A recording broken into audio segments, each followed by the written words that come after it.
ഒരാൾ വിജയിച്ച ശേഷം എല്ലാവരും കൈയടിക്കും അല്ലേ?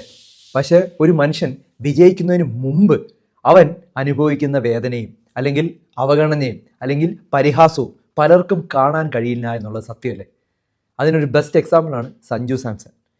എന്നാ പിന്നെ നമുക്ക് സ്വന്തമായിട്ട് എന്തെങ്കിലും തുടങ്ങുന്നതല്ലേ നല്ലത്? സ്വന്തമായിട്ട് എന്ത് തുടങ്ങാൻ? ഒന്നുമില്ല, ഇൻവെസ്റ്റ്മെന്റ് ഒന്നുമില്ലല്ലോ. നിന്റെ കയ്യിലല്ലേ ഏറ്റവും വലിയ ഇൻവെസ്റ്റ്മെന്റ് ഇരിക്കുന്നത്, മനസ്സിലായില്ലേ?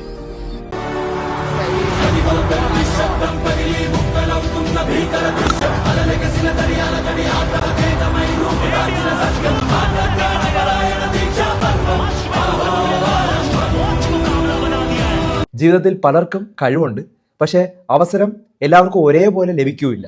ലഭിക്കുന്ന സമയത്ത് അത് മുതലാക്കുന്നതിലാണ് കാര്യം. ചിലർക്ക് വർഷങ്ങളോളം കാത്തിരിക്കേണ്ടി വരും, ചിലർക്ക് പലതവണ നിരാശയും അപമാനവും ഒക്കെ സഹിക്കേണ്ടതായിട്ട് വരും. ഇങ്ങനെ നമ്മുടെ ഇടയിലൊക്കെ ഒത്തിരി ആളുകളുണ്ടല്ലേ? പക്ഷെ ഒരാൾ ശ്രമം നിർത്താതെ തുടർന്നാൽ ഒരു ദിവസം ലോകം അവനെ അംഗീകരിക്കും. ഇതിൻ്റെ ഒരു ബെസ്റ്റ് എക്സാമ്പിൾ തന്നെയാണ് സഞ്ജു സാംസൺ. ഞാൻ സച്ചിൻ ടെണ്ടുൽക്കറിൻ്റെ വലിയൊരു ആരാധകനാണ്.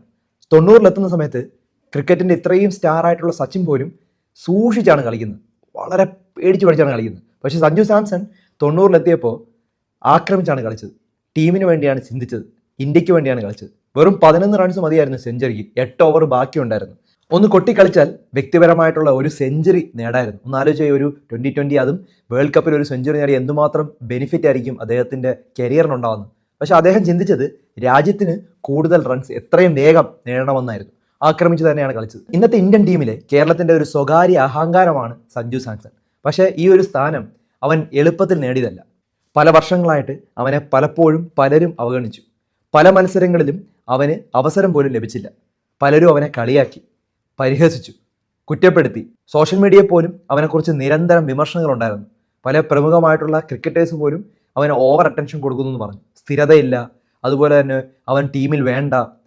ചിലർ ചോദിച്ചു അവൻ എന്തിനാണ് ടീമിന് എടുത്തത് എന്നതുപോലെ ചോദിച്ചു. ഒരിക്കലും ഒരു കളിയിലിടയിൽ അദ്ദേഹം വിക്കറ്റ് കീപ്പിംഗ് പോലും മാറ്റിയിട്ട് ഫീൽഡ് ചെയ്യാനായിട്ട് പറഞ്ഞു. അടുത്ത കളിയിൽ അദ്ദേഹത്തിനെ മാറ്റുകയും ചെയ്തു. ഇന്ത്യൻ ക്യാപ്റ്റനോട് ചോദിച്ചപ്പോൾ അദ്ദേഹം പറഞ്ഞൊരു വാക്കുണ്ട്, ഇവനെ ടീമിൽ ഉൾപ്പെടുത്താനായിട്ട് ആരെയാണ് ഞാൻ പുറത്താക്കുന്നത്?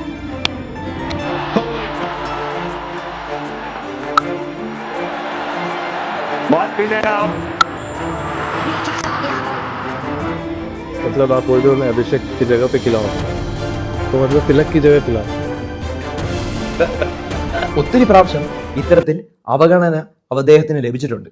ശരിക്കും അത് സഞ്ജുവിൻ്റെ ഒരു പ്രത്യേക കഴിവാണെന്ന് എനിക്ക് തോന്നിയിട്ടുണ്ട്. കാരണം എത്ര നമ്മൾ കുറ്റപ്പെടുത്തിയാലും അദ്ദേഹം വളരെ പൊളൈറ്റാണ്, അതുപോലെ വളരെ ശാന്തമായിട്ടാണ് സംസാരിക്കുന്നത്. ഞാൻ മനസ്സിലാക്കിയ ഒരു കാര്യം എന്ന് വെച്ചാൽ, നമുക്ക് ലൈഫിൽ സെറ്റ് ബാക്സ് ഉണ്ടാവണം, പ്രശ്നങ്ങൾ ഉണ്ടാവണം. പെയിൻ ആണ് ഏറ്റവും വലിയൊരു motivation.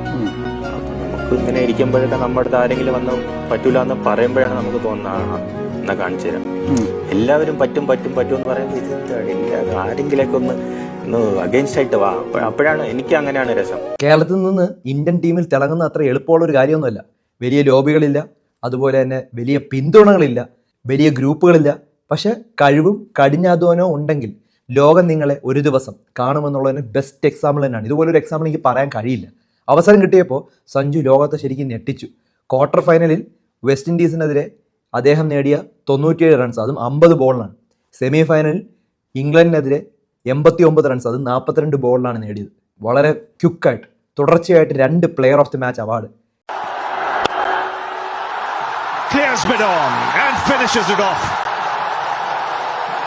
Sanju Special Samson, 97 not out.